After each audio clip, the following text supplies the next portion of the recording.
한때 세계를 선도했던 일본. 하지만 지금은 변화를 두려워하며 멈춰 서 있습니다. 기술, 경제, 창업, 콘텐츠, 행정 시스템까지 한국은 빠르게 변화하며 앞서 나가고 있지만 일본은 여전히 익숙한 방식을 고수하고 있습니다. 안녕하세요. 한국을 보는 세계 구독자 여러분. 일본은 오늘 소개할 한국의 우수성을 받아들여 그 해답을 찾아야 할 것입니다. 일본은 지금 선택의 기로에 서 있습니다. 한때 일본은 세계를 선도하는 나라였습니다. 메이드 인 재팬이라는 단어 하나만으로도 품질과 기술력을 인정받던 시절이 있었습니다. 전자제품, 자동차, 게임, 애니메이션까지 일본이 만든 것은 곧 세계의 표준이었고 한국은 그 뒤를 따라가는 나라로 여겨졌습니다. 하지만 지금 상황이 완전히 뒤바뀌었습니다. 한국이 이렇게 성장할 줄 몰랐습니다. 이제는 우리가 한국을 배워야 합니다. 이 말이 어디에서 나왔을까요? 놀랍게도 일본 언론과 경제 전문가들 사이에서 나오는 이야기입니다. 한때 우리가 일본을 부러워했지만 이제 일본이 우리를 부러워하고 있습니다. 도쿄의 대형 쇼핑몰을 걸으면 과거와는 전혀 다른 풍경이 펼쳐지고 있습니다. 일본 브랜드 매장보다 더 많은 한국 브랜드 매장, 일본 음악보다 더 자주 들리는 한국 음악, 일본 젊은이들은 이제 더 이상 일본 제품을 고집하지 않습니다. 일본에서 한국 브랜드를 사는 게 더 이상 이상한 일이 아닙니다. 제 친구들이요? 다들 한국 화장품을 쓰고 한국 브랜드 옷을 입고 한국 드라마를 봅니다. 이제 일본에서도 한국이 만든 제품과 콘텐츠가 대세가 되었습니다. 더 이상 한국이 일본을 따라가는 시대가 아닙니다. 우리는 이미 일본을 넘어섰습니다. 이것은 감정이 아니라 객관적인 데이터가 말해주고 있습니다. 삼성전자 시가총액, 소니의 5배, 현대차 글로벌 판매량, 도요타를 바짝 추격 중, 한국의 수출 증가율, 일본의 2배, 일본의 경제 전문가들은 이제 한국의 경제 전략을 연구하고 있습니다. 과거에는 일본이 세계를 선도했고 한국이 배워야 했지만 이제는 정반대의 상황이 되었습니다. 니혼 게이자이 신문은 최근 기사에서 이렇게 분석했습니다. 한국은 우리보다 빠르게 변화하고 있고 더 과감한 혁신을 시도하고 있다. 일본이 한국을 따라잡으려면 지금보다 훨씬 더 큰 변화를 받아들여야 한다. 즉, 일본이 지금처럼 안주한다면 한국을 따라잡을 가능성조차 없습니다. 과거 일본은 기술과 혁신의 상징이었습니다. 하지만 이제는 다릅니다. 일본은 여전히 과거의 방식에 머물러 있고 변화를 두려워하고 있습니다. 반면 한국은 끊임없이 새로운 도전을 시도하며 세계 시장을 장악하고 있습니다. 일본은 여전히 기존 시스템을 유지하는 것에 집중하고 있습니다. 반면 한국은 실패를 두려워하지 않고 새로운 시도를 멈추지 않습니다. 이 차이가 결국 지금의 격차를 만들어냈습니다. 우리는 단순한 성장이 아니라 패러다임을 바꿨습니다. 한국의 변화는 단순한 경제 성장이 아니라 게임의 룰 자체를 바꾸고 있습니다. 과거에는 일본이 만들어 놓은 기준을 따라야 했고 일본이 주도하는 시장에서 경쟁해야 했습니다. 하지만 이제는 다릅니다. 반도체 시장의 경우 한국이 글로벌 강자로 자리 잡고 일본은 뒤에서 따라오는 입장입니다. 자동차 시장의 경우 일본이 주도했던 전기차, 친환경차 시장에서 현대차가 도요타를 위협하고 있습니다. 또한 한국은 모바일 결제, 전자정부, 스마트 시티에서 세계적인 모델이 되었지만 일본은 여전히 종이 서류와 도장을 사용하고 있습니다. 이제는 일본이 한국을 따라와야 하는 시대가 되었습니다. 한국이 만들어낸 변화, 일본은 받아들일 수 있을까요? 일본 내부에서도 이제는 위기감을 느끼고 있습니다. 과거처럼 일본이 앞서 나가고 있다는 환상은 더 이상 통하지 않습니다. 일본 경제 전문가 다나카 시니치는 이렇게 말합니다. 우리는 성공했던 방식이 영원히 통할 거라고 믿었습니다. 하지만 지금 우리는 변화에 뒤처졌습니다. 도쿄대 교수 사토 유키는 더욱 직설적으로 말합니다. 한국은 더 이상 일본을 따라가는 나라가 아닙니다. 한국은 이제 세계를 주도하는 나라가 되었습니다. 과거의 방식만 고수한다면 일본은 더 깊은 침체에 빠질 것입니다. 한국이 바꾼 게임의 룰, 일본은 과연 따라올 수 있을까요? 아니면 영원히 뒤처진 채로 남아있을까요? 도쿄 시내 한복판, 출근길에 지하철을 타려는 사람들로 개찰구 앞이 붐빕니다. 어떤 사람은 교통카드를 충전하느라 서두르고 어떤 사람은 종이 티켓을 자동 발매기에서 꺼내고 있습니다. 반면 서울에서는 완전히 다른 광경이 펼쳐집니다. 한국에서는 교통카드를 충전할 필요조차 없습니다. 그냥 스마트폰만 되면 끝입니다. 일본은 왜 아직도 현금과 종이에 의존하고 있는 걸까요? 이것은 단순한 편리함의 문제가 아닙니다. 이것은 미래를 준비하는 나라와 과거에 머물러 있는 나라의 차이입니다. 일본은 여전히 아날로그 시대에 살지만 한국은 디지털이 일상이 되어 한국에서의 모든 것은 스마트폰 하나로 해결됩니다. 결제, 은행 업무, 대중교통 이용, 병원 예약, 공공서비스 신청까지 클릭 몇 번이면 끝납니다. 하지만 일본에서는 여전히 현금과 종이가 필수적인 사회입니다. 도쿄의 한 젊은 직장인은 이렇게 말합니다. 한국에서는 편의점에서조차 QR코드 결제가 당연한데 일본에서는 아직도 현금만 받는 곳이 많아요. 솔직히 불편합니다. 한국에서는 더 이상 지갑을 들고 다닐 필요가 없습니다. 하지만 일본에서는 여전히 ATM 앞에 길게 줄을 선 사람들을 쉽게 볼 수 있습니다. 한국에서라면 5초 만에 끝날 일이 일본에서는 10분이 걸립니다. 이것이 바로 디지털 혁명의 차이입니다. 한국에서는 공공서비스도 100% 디지털화되었습니다. 스마트폰만 있으면 주민등록등본, 건강보험증, 납세증명서 같은 공문서도 몇 초 만에 발급받을 수 있습니다. 반면 일본에서는 여전히 구청이나 시청을 직접 방문해야 하고 도장을 찍어야 하며 종이 서류를 제출해야 합니다. 일본을 방문한 한국 기자가 구청에서 서류를 발급받으려 했을 때 담당 직원이 한숨을 쉬며 말했습니다. 여기서는 이 서류를 먼저 작성하고 도장을 찍어야 합니다. 그리고 다시 다른 창구에서 서류를 제출해야 합니다. 그 말을 들은 한국 기자는 웃으며 스마트폰을 꺼냈습니다. 한국에서는 클릭 한 번이면 끝나는 일인데요. 일본은 아직 도장과 종이에 의존하고 있군요. 이것은 지금 일본 내부에서도 나오는 질문입니다. 일본은 왜 디지털 혁명에서 뒤처졌을까요? 과거 일본은 IT 기술을 선도하는 나라였습니다. 하지만 지금은 상황이 완전히 바뀌었습니다. 그 이유는 첫째, 변화를 두려워하는 문화 때문입니다. 일본은 새로운 시스템을 도입하는데 매우 신중합니다. 기존 방식을 유지하려는 경향이 강하고 변화를 시도하는 것을 부담스러워합니다. 둘째, 정부의 디지털 정책이 너무 느립니다. 한국은 2000년대 초반부터 전자정부 시스템을 구축했고 이제는 세계에서 가장 앞선 디지털 행정을 운영하고 있습니다. 하지만 일본은 2020년이 되어서야 디지털 전환을 본격적으로 논의하기 시작했습니다. 셋째, 기득권층의 저항이 큽니다. 일본의 전통적인 금융권과 행정기관들은 종이 서류와 도장을 고집하며 디지털 혁신을 막고 있습니다. 변화가 곧 자신들의 기득권을 위협한다고 생각하기 때문입니다. 이런 이유로 일본은 디지털 혁신에서 한국과 비교할 수 없을 만큼 뒤처졌습니다. 서울의 한 카페에서 70대 한국 할머니가 QR코드로 커피를 주문하는 모습을 쉽게 볼 수 있습니다. 하지만 도쿄에서는 70대 노인이 현금을 꺼내 계산하는 모습이 더 익숙합니다. 한국에서는 병원 예약도 스마트폰으로 간단하게 할 수 있지만 일본에서는 여전히 전화 예약이 기본이며 일부 병원에서는 인터넷 예약조차 지원하지 않는 경우도 많습니다. 이것은 단순한 기술 격차가 아닙니다. 삶의 방식 자체가 완전히 달라진 것입니다. 일본의 한 경제 전문가는 이렇게 말합니다. 우리는 여전히 전통적인 방식을 고수하고 있지만 한국은 이미 미래를 살고 있습니다. 한국에서는 기술이 생활 속 깊숙이 스며들어 있습니다. 그렇기에 최근 일본 정부도 디지털 혁신의 필요성을 절감하고 있습니다.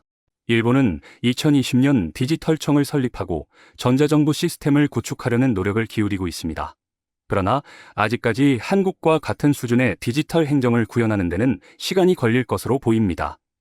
도쿄의 경제 전문가 다나카 시니치는 일본이 변화하지 않으면 앞으로 더 큰 격차가 벌어질 것이라고 경고합니다. 한국은 이미 미래를 향해 나아가고 있고 일본은 아직 과거에 머물러 있습니다. 지금이라도 변화를 받아들이고 빠르게 혁신하지 않으면 일본은 글로벌 경쟁에서 점점 더 뒤처질 수밖에 없습니다. 디지털 혁명은 선택이 아니라 필수입니다.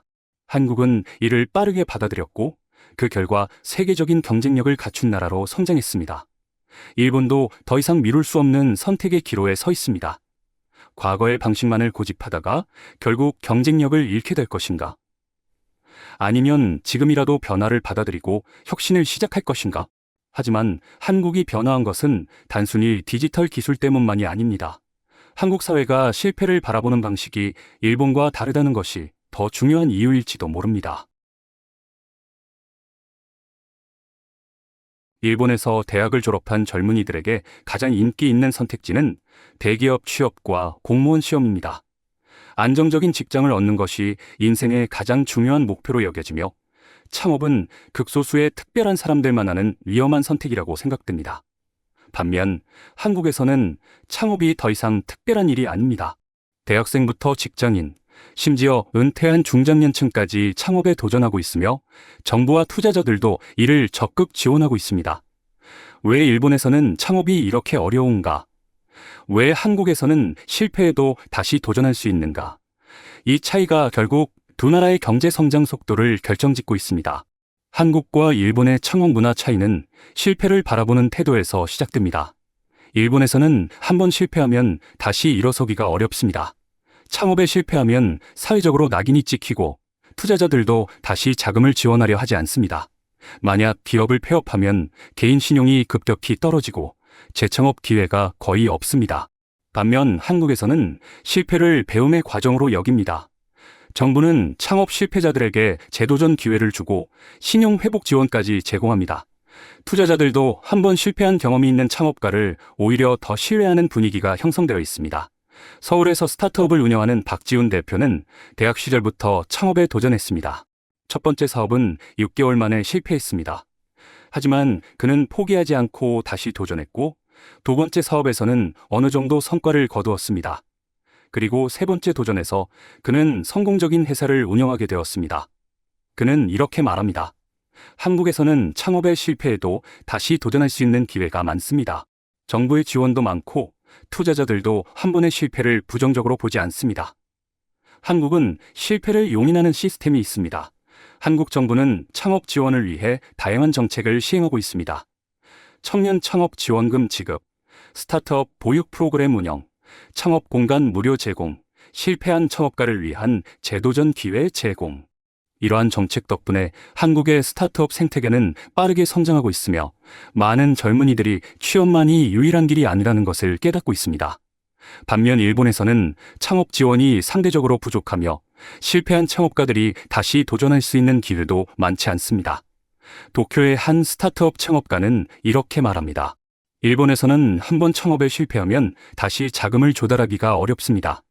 사회적으로도 실패를 용납하지 않는 분위기가 강해 도전하기가 쉽지 않습니다. 이러한 차이가 결국 스타트업 활성화의 차이로 이어지고 있습니다. 그럼 일본은 왜 창업이 어려울까요? 첫째, 사회적 낙인의 문제입니다. 일본에서는 실패한 창업가에게 두 번째 기회를 주는 문화가 부족합니다. 한 번 실패하면 신용도가 낮아지고 투자자들도 다시 투자하려 하지 않습니다. 둘째, 정부의 창업 지원이 부족합니다. 한국에서는 정부가 스타트업을 적극적으로 지원하지만 일본에서는 창업가들이 정부의 도움을 받기 어렵습니다. 일본에도 창업 지원 프로그램이 있긴 하지만 절차가 복잡하고 대상이 제한적이어서 실질적인 혜택을 받기 어렵습니다. 셋째, 보수적인 투자 문화입니다. 한국에서는 벤처 캐피털이 활발하게 운영되며 실패한 경험이 있는 창업가라도 좋은 아이디어가 있다면 다시 투자받을 수 있습니다. 하지만 일본에서는 확실한 성공 가능성이 있는 기업에만 투자금이 집중됩니다. 이러한 이유로 일본은 스타트업 육성에서 한국보다 뒤처지고 있으며 글로벌 시장에서도 점점 경쟁력을 잃어가고 있습니다. 반면 한국의 스타트업들은 이제 국내 시장을 넘어 글로벌 시장을 목표로 하고 있습니다. 많은 기업들이 처음부터 해외 진출을 염두에 두고 사업을 시작하며 정부도 이를 적극적으로 지원하고 있습니다. 반면 일본의 창업 기업들은 내수 시장에 집중하는 경향이 강합니다. 일본 시장이 크기 때문에 굳이 해외로 나가지 않아도 된다는 인식이 여전히 남아 있습니다. 하지만 이것이 오히려 장기적인 경쟁력을 약화시키는 요인이 되고 있습니다. 일본의 한 스타트업 대표는 이렇게 말합니다. 일본에서는 글로벌 시장을 생각하기 전에 국내에서 안정적인 사업 모델을 찾으려는 경향이 큽니다. 하지만 한국의 스타트업들은 처음부터 해외 시장을 겨냥하고 있습니다. 이런 차이가 결국 글로벌 경쟁력에서 큰 격차를 만들어내고 있습니다. 실제로 한국의 스타트업들은 미국, 동남아, 유럽 등 다양한 해외 시장에서 빠르게 성장하고 있으며 일본 기업들도 이제는 한국의 전략을 분석하며 배워야 하는 상황이 되었습니다. 최근 일본에서도 스타트업을 장려해야 한다는 목소리가 커지고 있습니다. 정부도 창업 지원을 강화하려는 움직임을 보이고 있으며 일부 벤처 캐피털들도 스타트업 투자에 관심을 보이고 있습니다. 하지만 아직까지 한국과 같은 적극적인 지원 시스템이 구축되지는 않았습니다. 도쿄대 교수 야마모토 다케시는 이렇게 말합니다. 일본이 창업 문화를 바꾸지 않으면 앞으로 글로벌 시장에서 살아남기 어려울 것입니다. 우리는 과거의 성공 방식에 너무 안주했고 이제는 변해야 합니다. 한국은 이미 창업과 혁신을 국가 성장의 중요한 축으로 삼고 있으며 실패를 두려워하지 않는 문화를 만들어가고 있습니다. 일본도 이제는 변화를 받아들여야 합니다. 일본은 선택해야 합니다. 지금이라도 창업을 장려하고 혁신을 받아들일 것인가? 아니면 안정만을 추구하다 점점 뒤처질 것인가? 하지만 한국의 변화는 단순히 창업에서만 나타나는 것이 아닙니다. 한국은 콘텐츠 산업에서도 세계적인 경쟁력을 갖추며 일본을 압도하는 모습을 보이고 있습니다. 일본의 한 콘텐츠 제작자는 한숨을 쉬며 이렇게 말했습니다. 영화, 드라마, 음악, 웹툰, 게임까지 한국의 콘텐츠는 전 세계에서 폭발적인 인기를 끌고 있으며 글로벌 시장에서 일본을 압도하고 있습니다. 한국 드라마는 넷플릭스를 점령했고 K-팝은 빌보드를 장악했으며 한국 웹툰은 전 세계 100개국 이상에서 소비되고 있습니다. 2023년 기준 넷플릭스 글로벌 톱10에 오른 한국 드라마는 32편입니다. 반면 일본 드라마는 8편에 불과합니다. 과거에는 일본 드라마가 아시아 시장에서 큰 인기를 끌었지만 이제는 한국 드라마가 그 자리를 차지했습니다. 넷플릭스 관계자는 이렇게 말합니다. 한국 제작사들은 이미 글로벌 시장을 목표로 작품을 만듭니다. 기획 단계부터 해외 팬층을 고려하고 자막과 더빙까지 철저하게 준비합니다.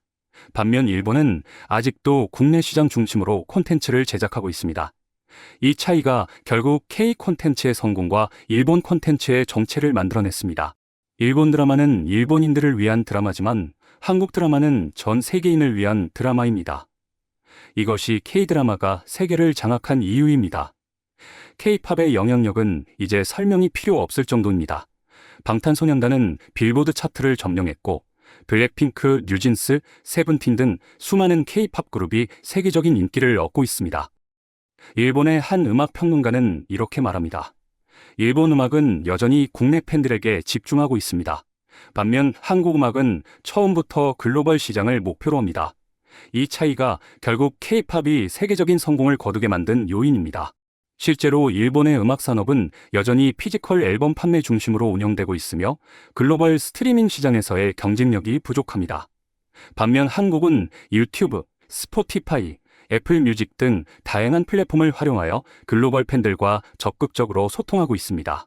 일본 아티스트들은 일본 팬들에게 집중하지만 K-팝 아티스트들은 전 세계 팬들과 소통합니다. 이것이 K-팝이 세계적인 인기를 얻은 가장 큰 이유입니다. K-드라마와 K-팝만이 아닙니다. 이제는 웹툰과 게임까지도 세계 시장에서 한국이 압도적인 영향력을 행사하고 있습니다. 네이버 웹툰과 카카오 웹툰은 전 세계 100개국 이상에서 서비스되며 글로벌 웹툰 시장을 장악하고 있습니다. 한국의 게임 회사들은 세계 시장에서 매년 수조 원의 매출을 기록하며 글로벌 강자로 자리 잡고 있습니다. 일본의 한 콘텐츠 제작자는 이렇게 말합니다. 과거에는 우리가 콘텐츠 시장을 주도했지만 이제는 한국이 시장을 이끌어가고 있습니다. 일본은 내수 시장에 의존했지만 한국은 처음부터 세계 시장을 바라봤습니다. 이 차이가 결국 두 나라 콘텐츠 산업의 성장 속도를 결정짓는 요인이 되었습니다. 정부의 적극적인 지원이 한국 콘텐츠를 키웠습니다. 한국 콘텐츠 산업의 성공에는 정부의 전략적인 지원도 중요한 역할을 했습니다. 한국 정부는 K 콘텐츠가 세계 시장에서 경쟁력을 가질 수 있도록 글로벌 마케팅 지원, 해외 진출을 위한 자금 지원, 신진 크리에이터 육성 프로그램 운영 등 다양한 지원 정책을 시행했습니다. 반면 일본은 정부 차원의 지원이 부족했으며 대부분의 콘텐츠 산업이 민간 주도로 운영되었습니다. 한국은 콘텐츠 산업을 국가 성장 전략으로 키웠지만 일본은 콘텐츠를 단순한 엔터테인먼트 산업으로만 봤습니다. 이것이 K 콘텐츠와 일본 콘텐츠의 차이를 만들어낸 결정적인 요인입니다. 일본에서도 이제는 변화를 요구하는 목소리가 커지고 있습니다. 하지만 여전히 일본의 콘텐츠 산업은 과거의 성공 방식에 머물러 있는 경우가 많습니다. 일본의 한 영화 제작자는 이렇게 말합니다.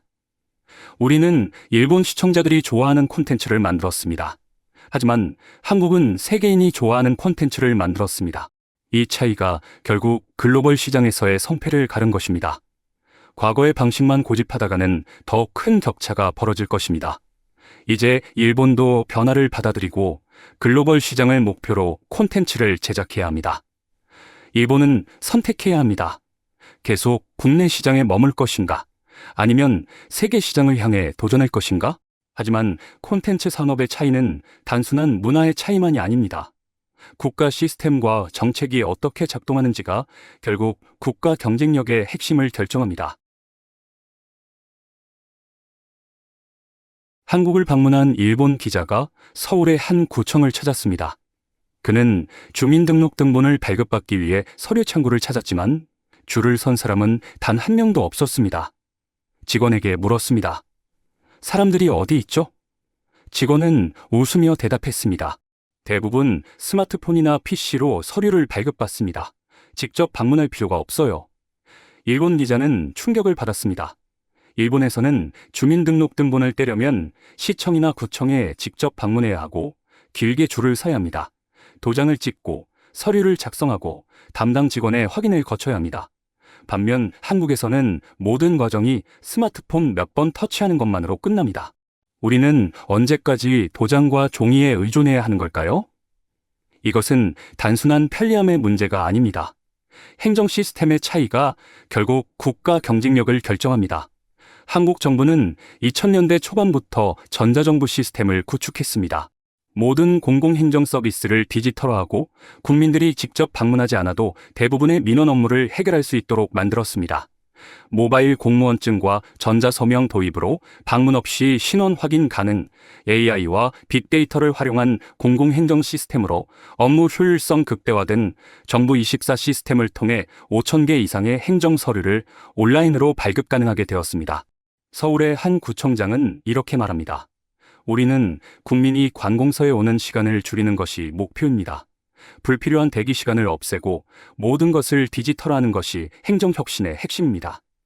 하지만 일본에서는 아직도 종이 서류와 도장이 필수적인 경우가 많습니다. 도쿄시청을 방문한 한 일본 시민은 불만을 토로합니다. 은행 계좌를 개설하려 했는데 도장이 없어서 다시 집에 갔습니다. 이런 비효율적인 시스템이 아직도 남아있다니 답답할 뿐입니다. 이것이 바로 한국과 일본의 차이입니다. 일본은 언제까지 변화하지 않을까요? 한때 일본은 세계 최고의 IT 강국이었습니다. 그러나 지금은 상황이 완전히 바뀌었습니다. 일본은 변화를 두려워하는 문화 때문에 행정 절차를 바꾸기 위해 오랜 시간이 걸리는 반면 한국은 정부 차원에서 강력하게 디지털 혁신을 추진해 왔습니다. 이러한 이유로 일본은 디지털 행정 시스템에서 한국과 큰 격차를 보이고 있습니다. 한국과 일본의 행정 시스템 차이는 단순히 국민의 편리함을 넘어 국가 경쟁력에도 직접적인 영향을 미치고 있습니다. 예를 들어 한국에서는 스타트업을 창업할 때 온라인으로 법인 등록이 가능합니다. 모든 과정이 디지털화되어 있어 창업자가 직접 관공서를 방문할 필요가 없습니다. 하지만 일본에서는 법인 등록을 위해 서류를 작성하고 도장을 찍고 여러 기관을 방문해야 하는 번거로운 절차를 거쳐야 합니다. 이 차이가 결국 한국의 스타트업 성장 속도를 더욱 빠르게 만들었습니다. 일본의 한 경제 전문가는 이렇게 말합니다. 한국은 디지털 혁신을 통해 시간을 절약했고 우리는 여전히 비효율적인 시스템을 유지하면서 기회를 잃었습니다.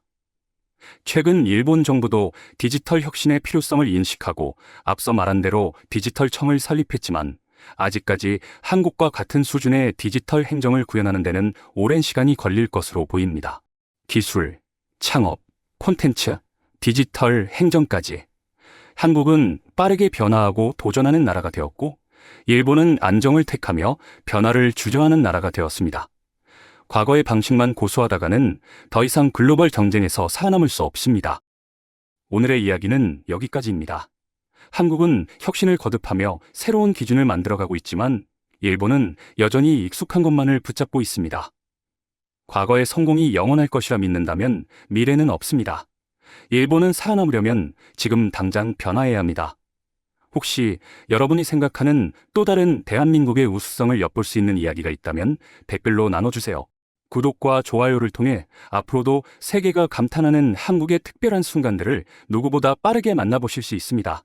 여러분들의 관심과 성원이 더 좋은 콘텐츠를 만드는 원동력이 됩니다. 잊지 말고 눌러주세요. 다음 영상에서도 한국의 또 다른 따뜻한 이야기를 전해드릴게요. 한국을 보는 세계, 다음에도 기대해주세요. 오늘도 함께 해주셔서 감사합니다.